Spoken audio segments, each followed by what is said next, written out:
Export earnings in financial year 2020-2021 amounted to 1,247 billion, that is about 23%. However, there was a drop in 2021-2022 due to the 5% levy on gold. Still, 9,000 jobs were created and investment attracted $586.28 million. Revenue collected from the free zones in the country amounted to 35 billion shillings. But in order to be the facilitator of choice for export-oriented investment, Uganda Free Zones Authority needs more support from government. Minister of State for Planning, Amos Lugolobi, recently visited the Entebbe International Airport zone, which is still under construction, to ascertain the completion of the work so far.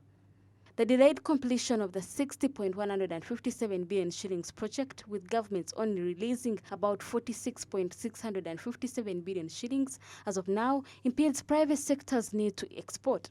However, the executive director of the Uganda Free Zones Authority gave hope that by the closure of this financial year, the project will be substantially completed, for example, the 2 production units.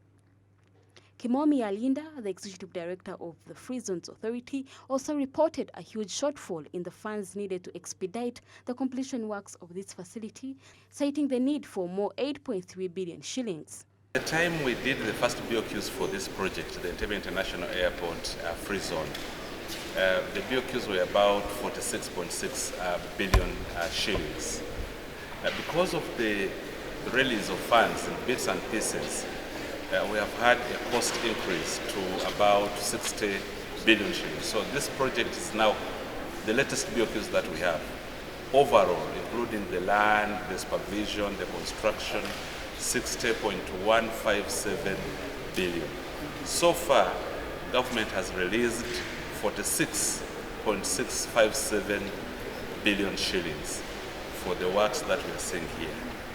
We still have receivables totaling about 10 billion and another 9.2 billion. In the next year's budget, we're expecting 5.4 billion. That gives us a shortfall of about 8.3 billion shillings. So that's the funding gap that we have. We are, as a government, we are looking at how to mobilize those resources and complete this project within the next financial year. Currently, Uganda's export share on the worldwide market is quite low. However, with these export facilities, once completed, according to the Finance Minister Amos Lugolobi, it will help the nation's exports, including the latest AFCTA and ESC, are pointless without investments in free zones. He is confident that once finished, it will improve the nation's exports and acknowledges the funds will be allocated. The stakeholders make sure that we are all on the same page, especially the policy makers, to understand that without boosting the idea of export development, our country will continue stagnating.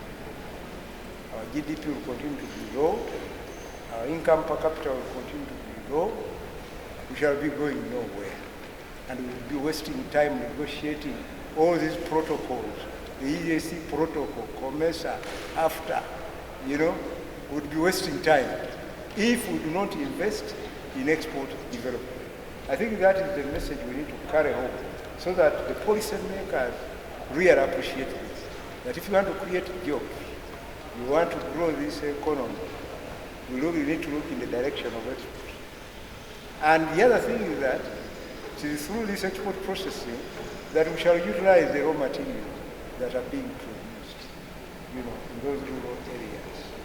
So what we are going to be producing, this is just part of a long value chain, beginning in the villages where people are producing, and then it can be processed here. These facilities have been lacking, people have been struggling. Employ directly about 200 people, directly, and indirectly about 600 people. We're expecting it to augment exports to a tune of about $4 million per annum.